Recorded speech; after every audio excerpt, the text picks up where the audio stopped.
Hi everyone. I hope you're having an amazing day. Um, well, it's a new year, so pardon me to say Happy New Year. I know it's strange saying it at this point, but all right. Let's just get to it.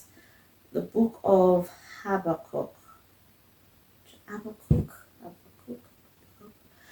Habakkuk chapter 2. I'll start with verse 2.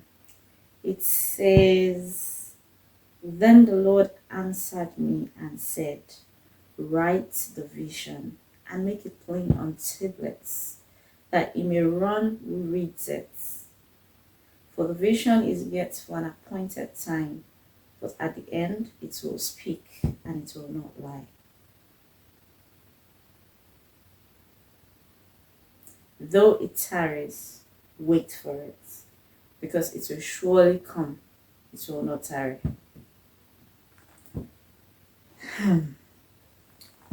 Well, today I want to talk to you about New Year resolutions.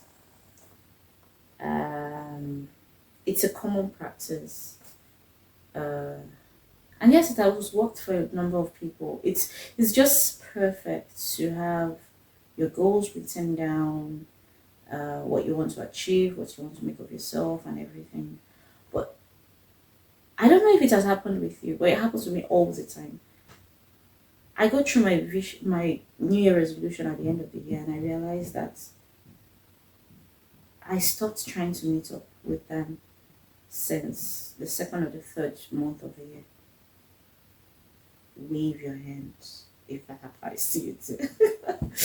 Okay, so I spent some time trying to understand why this happens, and I realized a few things. A lot of people set these goals for the sake of it.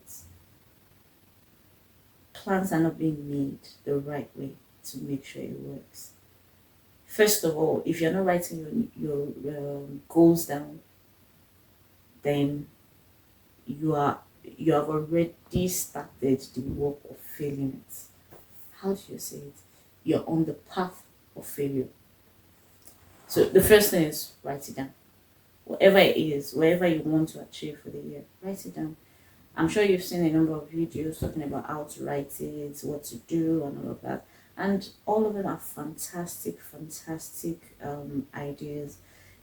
Literally, I think one of the best I saw was, um, well, the speaker said, write down 10 goals and then pick the one that pops out to you, the one that is very urgent, write it somewhere else, and then write out how you want to achieve it, and then take them like that. Yeah, I feel like that makes perfect sense, but I think the first thing is we need to agree that you need to write it down. Now, when you're writing it down, what kind of goals are you writing? I believe in making sure that your goals are smart. I also believe in the 80-20 principle. Now, that principle can be interpreted in so many ways. Or for the sake of this discussion, how I would like to explain it is you're focusing 80% of your energy on the 20% of your goals that are the most important and will make you a better person. So, for instance, if my goals, if I have about 20 goals, or if I had about 10 goals for the sake of this conversation, for this discussion, I had 10 goals for the year. Now, I pick two of those goals that I know that if I achieve them, number one, of course, we already said the goals have to be SMART. Now, SMART is an acronym for specific, measurable, achievable, relevance, and time bound. Now, that means that whatever your goals are, have to be goals that, first of all, are very specific. I'm going to be a great person is not a goal. Yes, it's a vision, is a dream, but it's not a goal. Your goal has to be very specific. I am going to be earning so, so, and so by the end of this year. Now, that is a smart goal. Why? Because it is very specific, it is measurable. At the end of the year, you can say, I met it. No, I did not meet it. I met 50%, I met 70%. That's measurable.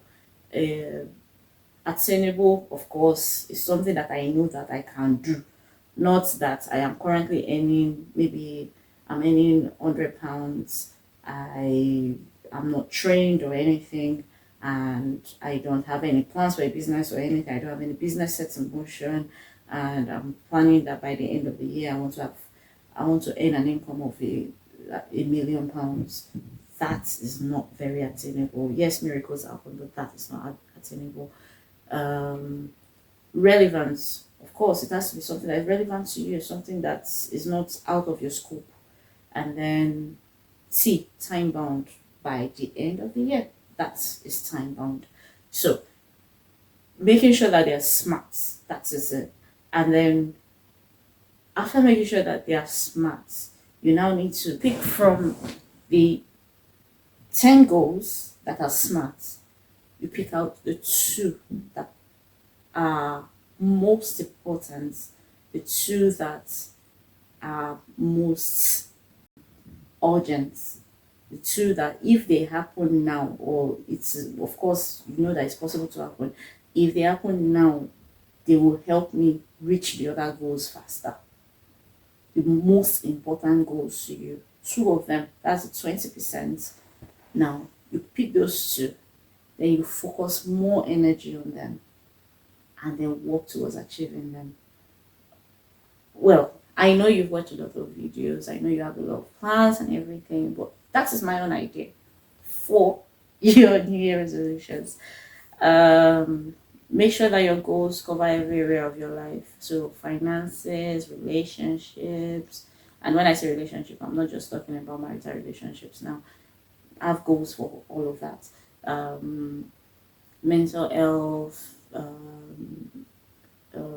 what else?